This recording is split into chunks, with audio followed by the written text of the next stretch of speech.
Charadis, une émission de Radio Zinzine réalisée en collaboration avec Ruth Stegassi.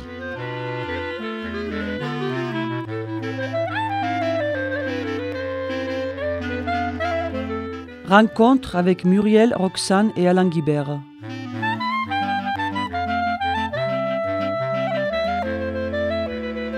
Cet entretien fait partie d'une série d'émissions mensuelles qui portent sur l'évolution sociale et économique de notre région à travers le portrait des gens qui y sont nés ou qui y vivent depuis longtemps.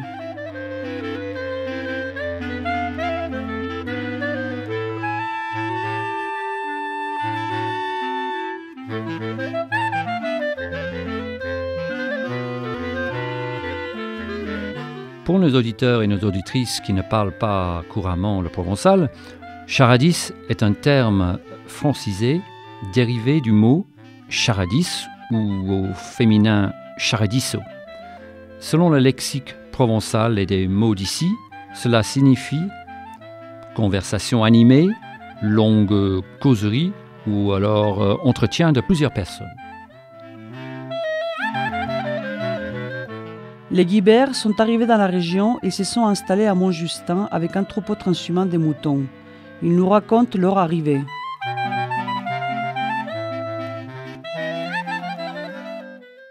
C'était en 1976.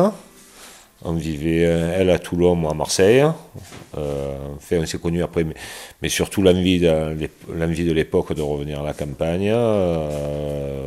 Je me suis retrouvé stagiaire berger à Céreste, à 3 km d'ici. Et puis voilà.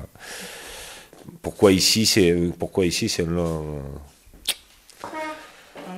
C'est un hasard, quoi. Je me suis retrouvé stagiaire berger. Il y a eu une ferme qui se louait 3-4 ans après. Je l'ai loué. J'ai fait un crédit, j'ai acheté un troupeau. Et puis bon, c'est parti, voilà, comme ça.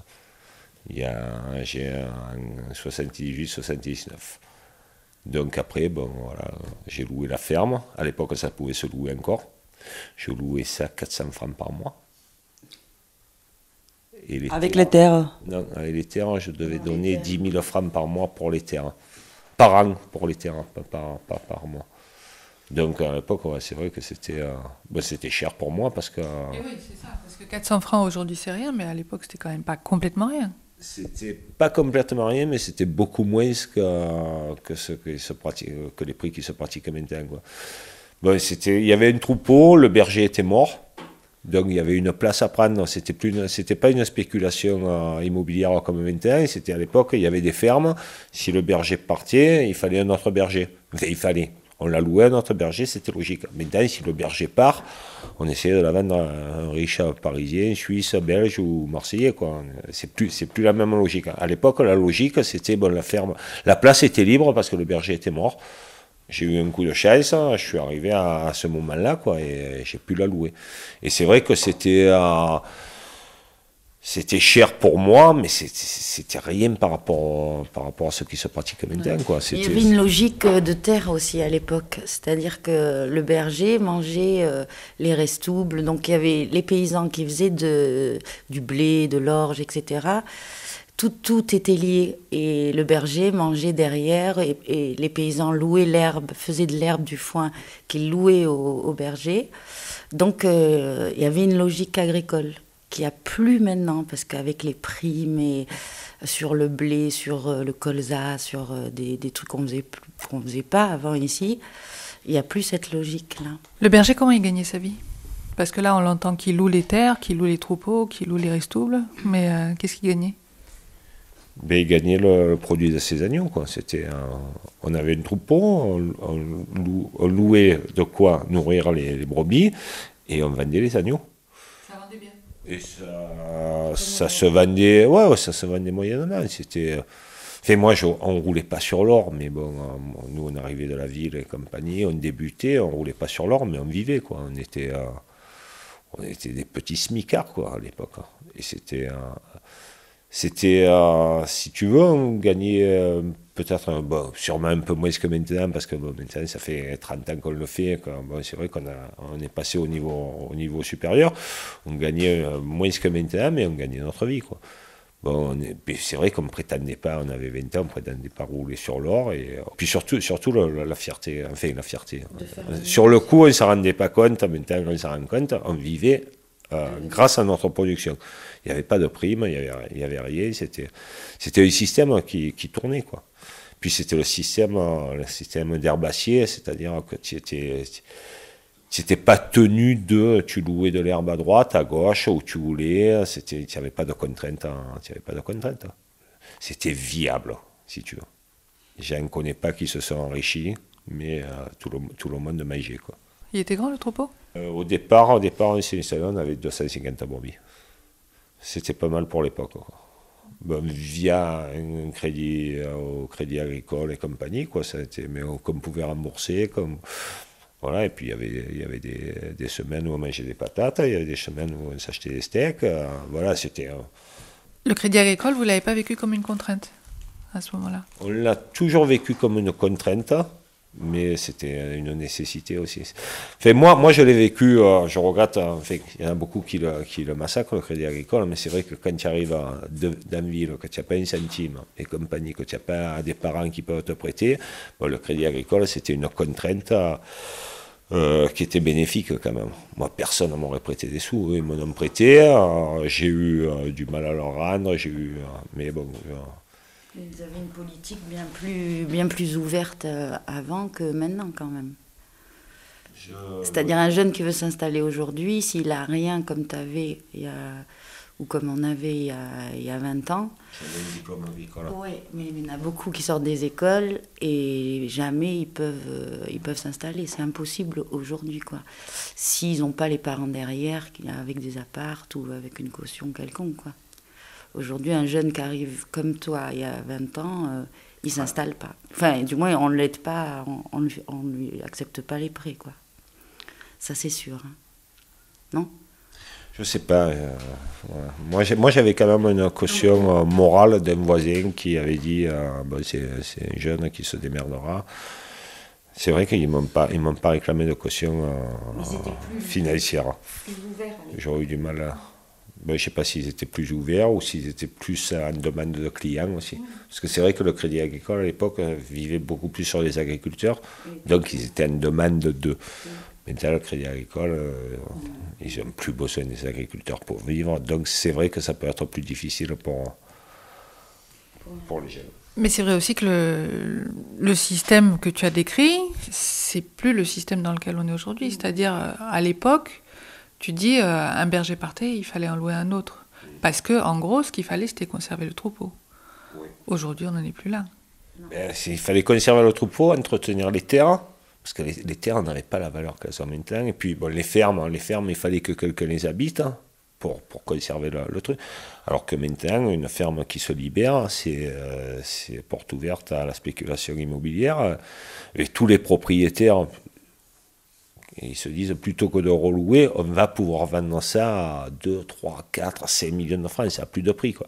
Donc il y a la ferme qui se libère, maintenant elle se vend pour résidence secondaire ou principale, mais pour des gars qui... Et les terres n'ont plus la même importance, quoi. À l'époque, il fallait conserver, il fallait les travailler, alors que maintenant, à la limite, on en ferait un golf volontiers, quoi. Tous les gars, les propriétaires pensent comme ça. Et même les propriétaires agriculteurs, quoi. L'agriculteur qui prend sa retraite, qui n'a pas d'enfant, il connaît la valeur de sa ferme, la valeur foncière de sa ferme, mais il n'a pas envie de la remettre à un autre agriculteur, quoi. Il se dit, si j'arrive à la vendre, je suis tranquille, quoi. Qu'est-ce qui s'est passé entre ces deux périodes ? Entre ce moment où on a un système qui fonctionne, où tout roule, où il y a une espèce de cohérence entre les différents éléments, et aujourd'hui, où on est passé complètement à autre chose.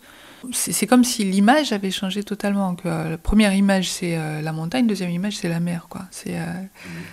On a l'impression que c'est plus la même réalité, on parle plus de la même région. Entre les deux, il y a eu une période où ça a marché. Le troupeau, il s'est agrandi. Vous en êtes à combien ? 900 bêtes, c'est ça ? 800. À une époque, il y a eu l'Europe. Bon, moi, je n'ai pas voté pour Maastricht, mais bon, il y a eu un découpage. J'ai l'impression, hein, maintenant je peux me tromper, il y a eu un découpage en disant ça sera industriel, ça sera agricole, ça sera touristique. Nous, je pense qu'on est rentré dans la région touristique. Bon, il y a eu le TGV est arrivé, hein. C'est beau le TGV. Les primes aussi. On s'est rendu compte qu'on était de plus en plus subventionnés, de plus en plus aidés pour maintenir un paysage. Et bon, c'est vrai que le sud, disons de Lyon à Algeciras, j'ai l'impression que c'est réservé au tourisme, quoi. Donc nous, on est maintenus, et dans le but d'être le soleil de l'Europe, quoi.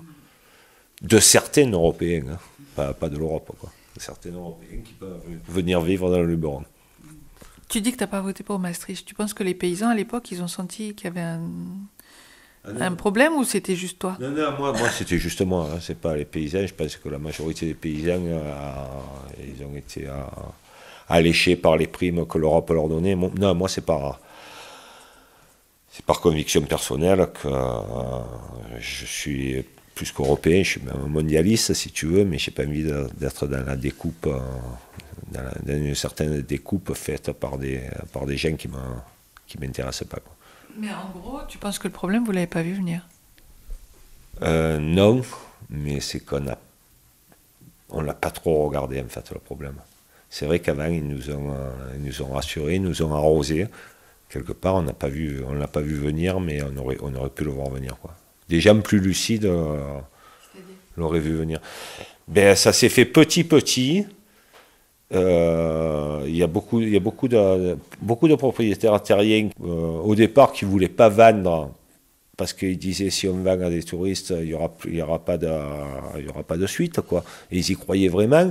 Mais bon, le problème monétaire, quand on leur disait mais on vous en donne tant, ben ils ont fermé les yeux, ils ont dit oui c'est vrai que voilà. Puis nous on regardait, on se disait ouais ben il va se vendre quelques parcelles, il va se vendre un truc, mais on continuera à vivre.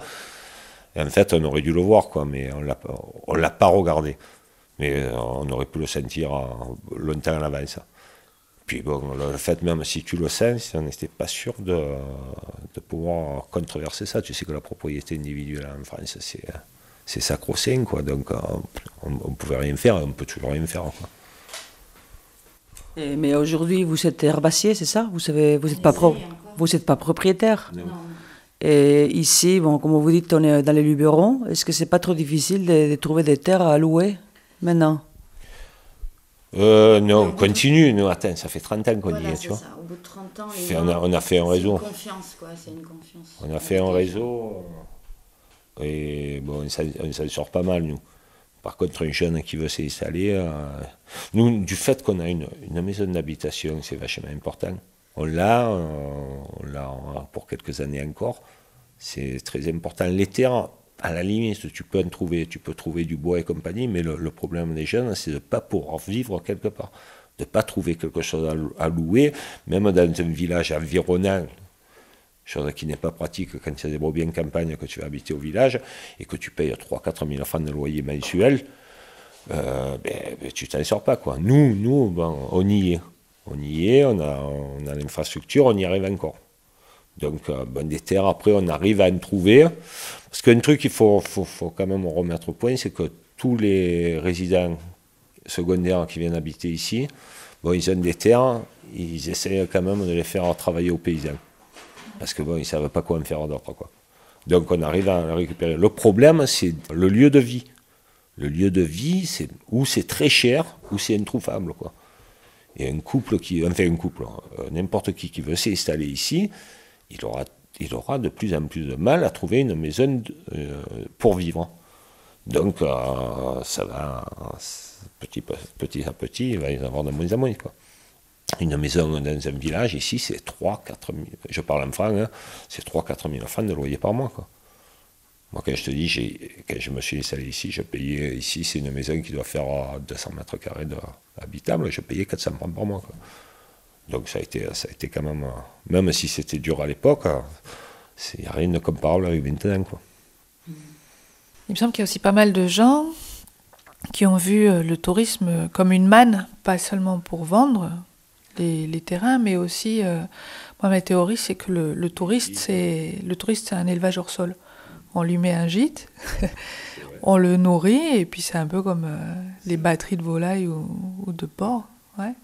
Mais je suis d'accord avec toi, mais c'est pas qu'ils l'ont vu comme une manne, c'est qu'on leur a montré comme une manne. Ils l'ont vu, mais on les a incités. Les gîtes, il y a eu des subventions pour faire des gîtes. On leur a dit, ça vous rapportera plus que de faire du maïs, du blé ou du truc. Les mecs, tant qu'ils vivaient de leur agriculture, ils étaient heureux, quoi. Puis un jour, on leur a dit, vous savez, les produits agricoles dans le sud, ça nous coûte plus cher que dans la vallée de la Bosse.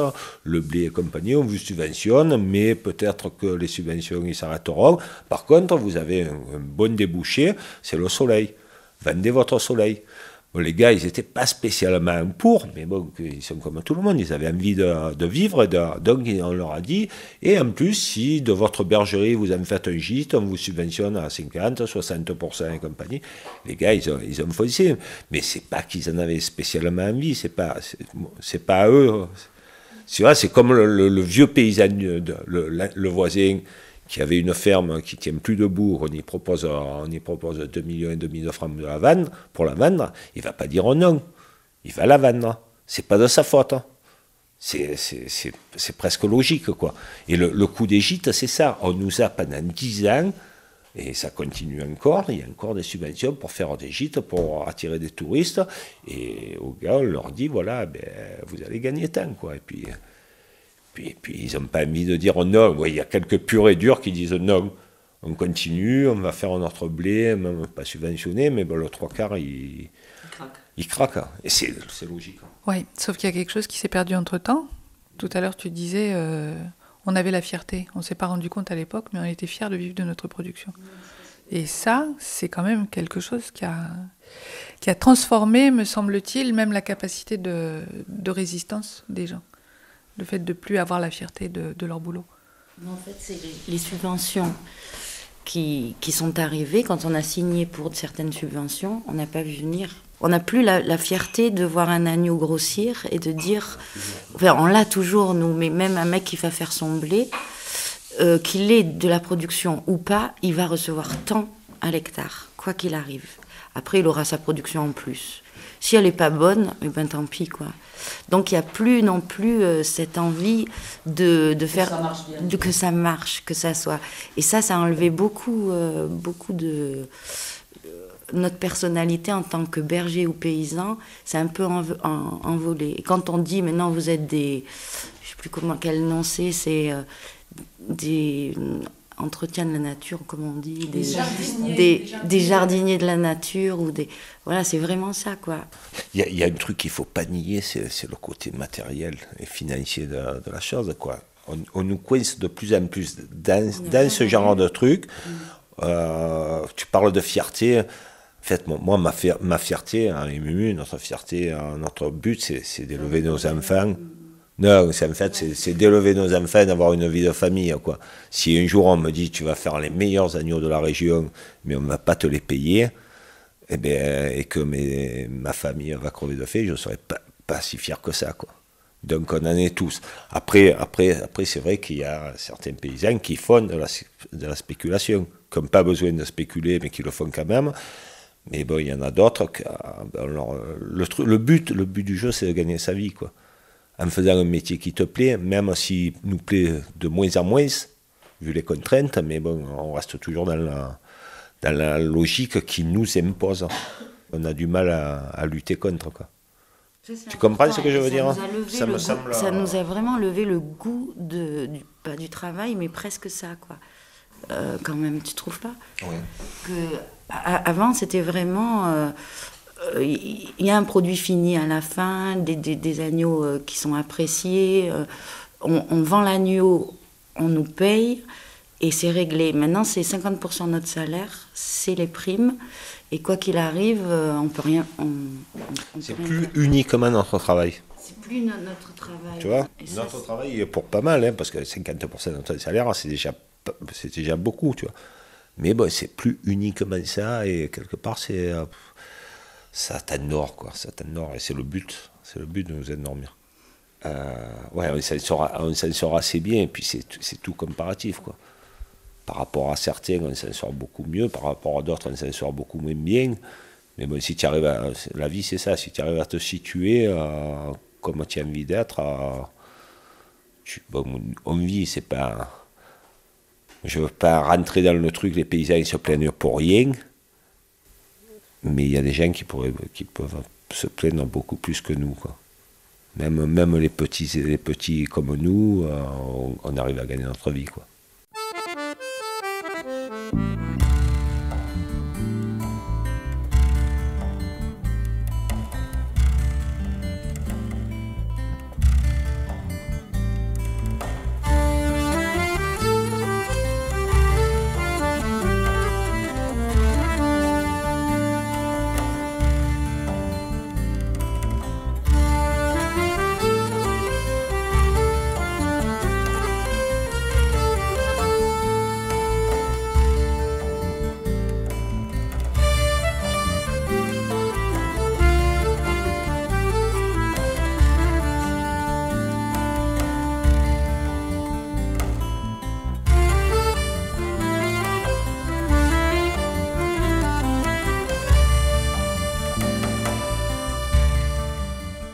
Roxane, la fille d'Alain et Muriel Guibert, qui sont éleveurs à Montjustin dans les 04, nous parle de ses projets d'avenir.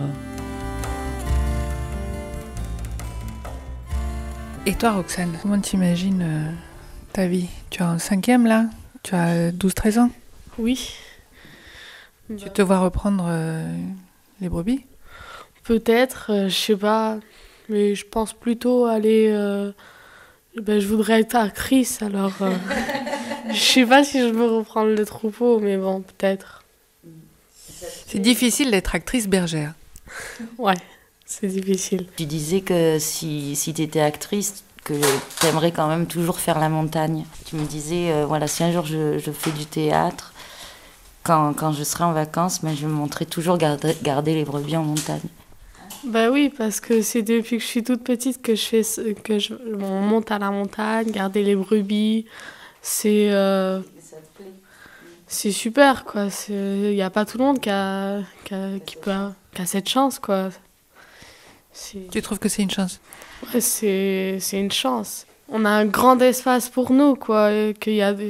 En regardant à la télé les gens de la ville, tu te dis qu'on a de la chance d'habiter dans une ferme et monter en alpage l'été.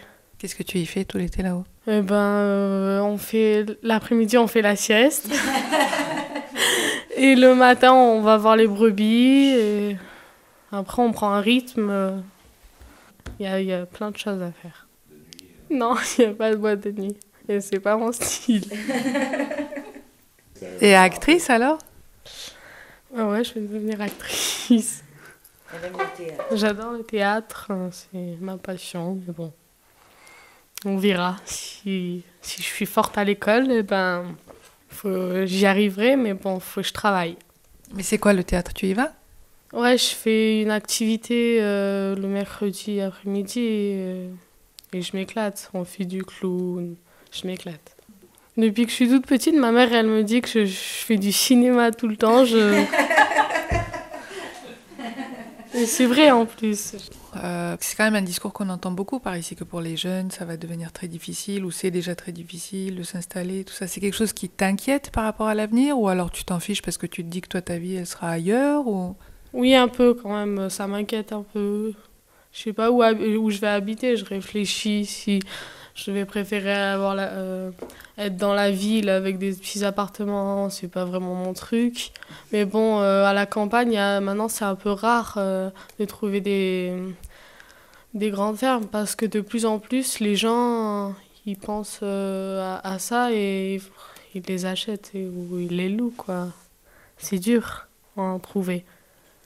Par ici, c'est dur. Mais tu te verrais aller t'installer ailleurs? À la ville? Non, dans une autre campagne? Non, ici c'est un endroit qui me plaît parce que depuis que je suis née ici et j'ai pas envie de partir parce qu'il y a beaucoup de gens que j'aime. J'ai pas envie de partir ici. En fait, vous l'été, vous, comme elle dit Roxane, vous montez en montagne? Oui, depuis 30 ans, on transhume. Moi, je passe 4 mois et passe 2 mois et demi en estive, comme on dit. Et puis c'est super, quoi. C'est pour ça qu'on a du mal à se plaindre. C'est que quand même, par rapport à tous les mecs qui viennent acheter des maisons ici, on a encore une vie, assez agréable, quoi. Une question, c'est parce que, bon, c'est vrai qu'on n'aime pas se plaindre, mais on va quand même un petit peu se plaindre, parce que ça fait du bien aussi. Alors, la montagne, tu dis, c'est super, et ça devient de moins en moins super.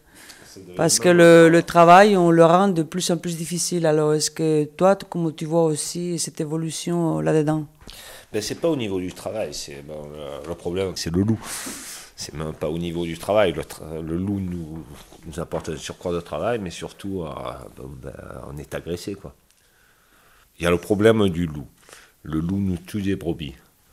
Et on se retrouve dans une logique où on a l'impression, moi c'est mon idée, mais on a l'impression qu'en France, on nous lâche le loup, on nous fait des zones nature, écologistes, qui permettent de cautionner Monsieur Total, Monsieur EDF,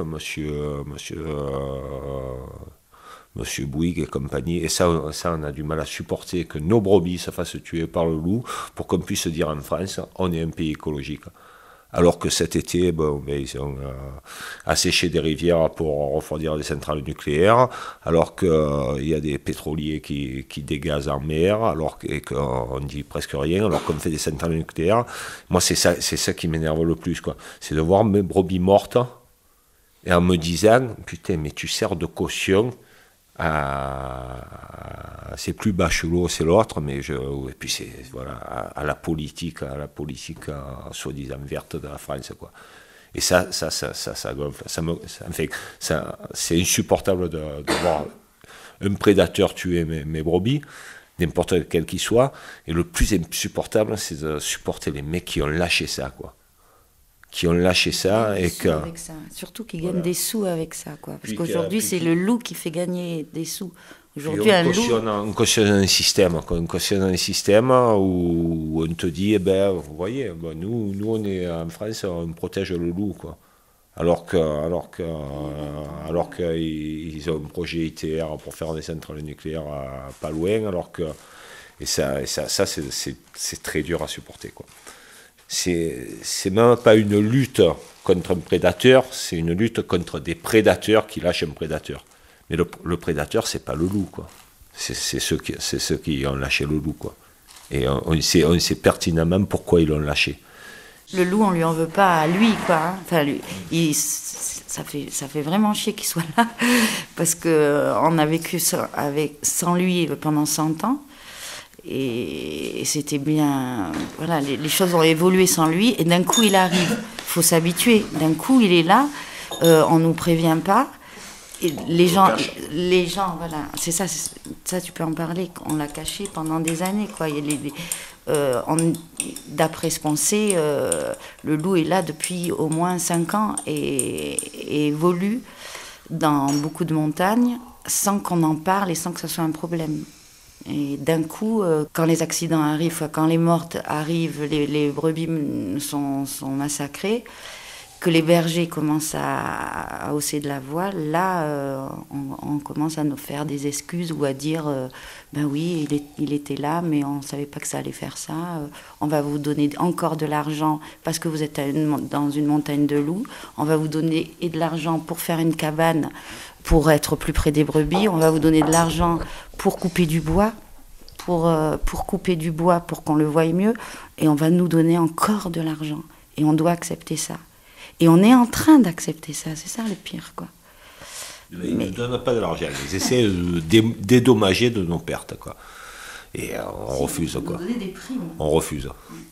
Nous, on nous a même proposé de nous donner des primes pour accepter que le loup tue nos brebis. Voilà, ça n'a pas duré longtemps parce que je pense qu'il y a un paquet d'éleveurs qui se sont insurgés contre, quoi. Mais ça en était à ce point, quoi. Donc voilà, le loup, c'est vrai que c'est naturel, Mais bon, c'est factice comme le trois quarts des trucs sont factices en ce moment, quoi. Et ça, on ne peut pas supporter, puis on ne peut pas supporter de voir des brebis égorgées par un fait qui n'est pas naturel.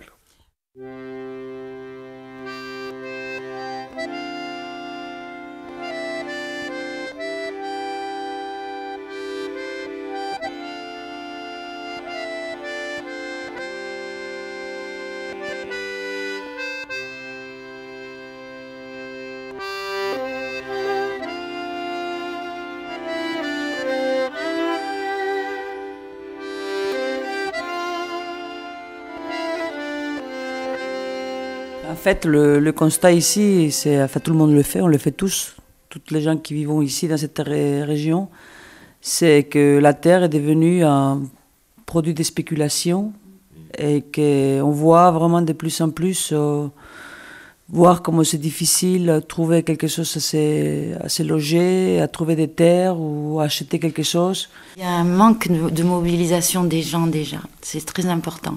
Là, par exemple, un exemple concret, on s'en va, on construit. Bon. Pour être près des brebis, parce qu'on a perdu les terres autour de cette ferme, et on a dû trouver des terres plus loin, donc on a nos brebis beaucoup plus loin, on a fait une petite maison, et cette maison va être libre. Donc c'est une grosse ferme qui va devenir... Aujourd'hui, c'est encore plus compliqué. Et dans ma tête, dans la tête d'Alain, on s'est dit, on ne peut pas laisser cette maison partir encore, être vendue à des millions de francs, quoi. C'est impossible, moi, je ne m'en remettrai pas de ça. Donc on va tout faire pour essayer de faire un projet sur cette maison. Et par la mobilisation de tous ces jeunes qui sont autour de nous, il y a possibilité de le faire, et j'en suis sûre. Là, ça serait peut-être un projet... installer un jeune ici qui peut plus s'installer au niveau terre agricole et tout ça, mais qui, en tant qu'artisan ou artiste, et par les crédits européens, aider à un projet de grande bibliothèque ou de stage d'artisan, un endroit, on ne sait pas encore, c'est pas précis. En tout cas, là, j'ai trouvé déjà la personne. Des jeunes beaucoup autour bougent pour que peut-être réfléchissent en ce moment, parce que pour nous c'est tout nouveau et on y réfléchit tous les jours, quoi. Mais on fera tout pour... et je sais que c'est possible, dès qu'on en parle, il y a plein d'idées qui arrivent de plein de gens, jeunes et plus vieux, qui disent « mais oui, ça on peut le faire, ça on peut... » Donc là, nous, on apprend, parce que c'est... Et je pense que comme on arrive à un stade où personne n'a de l'espoir, il n'y a pas de ce genre de choses qui se font assez. Et nous, on va peut-être essayer de donner l'exemple ici. Tant ça ne marche pas, hein, tant dans un an, je vous dis, ça va... Mais moi, je pense que ça va marcher. Et du moins, déjà, on a eu le propriétaire il y a 2-3 jours qui ne veut pas vendre. Déjà, c'est fabuleux. Qui dit que s'il y a un projet qui se fait ici, il ne vendra pas du tout. Donc, et il est prêt, et on a un loyer de 1 700 francs, ce qui est dérisoire pour le coin, quoi. Il est prêt à relouer. Déjà, c'est fantastique. Et là, il y a possibilité. Et il n'essaye pas, bon, comme il a beaucoup de maisons, de faire de la spéculation sur cette maison. Alors, je pense qu'il manque une mobilisation, et dans les paysans, et dans les bergers, parce que déjà, nous, on a une vie un peu... qui est prise tous les jours. Les brebis, c'est tous les jours, tous les jours, tous les jours. Alors même si on a les idées, des fois, on n'a pas le temps de les concrétiser, d'aller parler avec les autres bergers.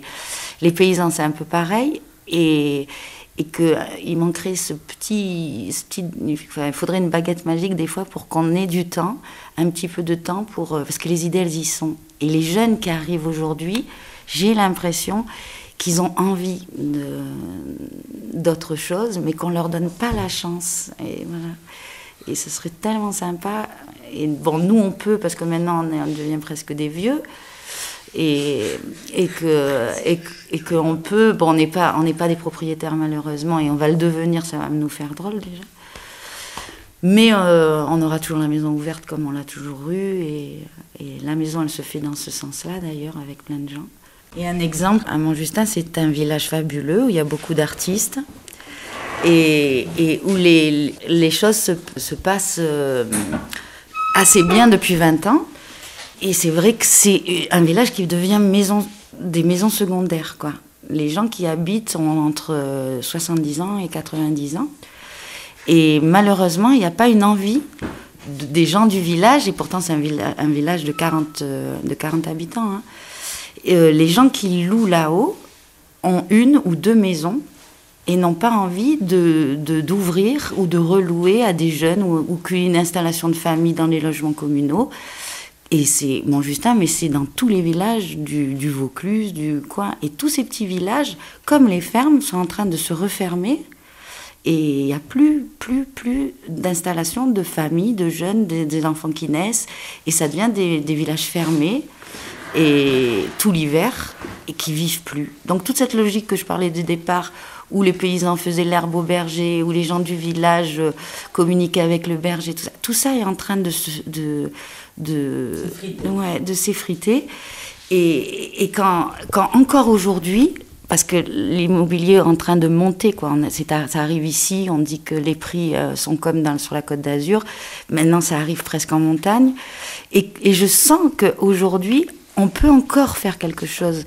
Mais c'est en nous unissant un peu et en donnant un peu de chacun, même si on n'a pas beaucoup, un peu de soi et en commençant par des petits villages comme ça qui sont fabuleux, à avoir une réflexion ensemble sur comment on voit un petit village comme ça, où des gens sont sympas, où il y a des maisons fermées. Qu'est-ce qu'on peut faire ? Alors c'est vrai que ça fait des bagarres, mais petit à petit, moi je sens que en parlant, en y allant sans agressivité, parce que c'est vrai que l'agressivité elle sert à rien, on peut faire avancer les choses. Si tu as 2 €, oui. Alors, C'était tout. Non, mais on est dans une région d'Afrique, quoi. Si tu as des sous, tu trouves. Si tu n'en as pas, tu n'en trouves pas, quoi. Non, mais c'est une envie politique des gens qui mènent les petits villages et d'ouvrir toutes ces maisons secondaires et ces logements communaux fermés qui pourraient devenir des logements sociaux. Si ça se fait, nous on fait un petit combat comme ça à Montjustin, et c'est pas du tout évident parce que ça fait des grosses bagarres, quoi. Mais en même temps, il y a de la conversation, il y a de la bagarre. C'est déjà pas mal. Et je me dis, si on le fait pas nous cette année, comme on n'a pas osé le faire il y a 20 ans, quand les choses ont bougé comme ça, et ben si on le fait pas maintenant, là c'est fini. Pour nous, ça sera fini. Déjà, c'est peut-être un peu trop tard, mais d'après moi, ouais, il y a encore un peu d'espoir. D'espoir s'il y a de la mobilisation, quoi.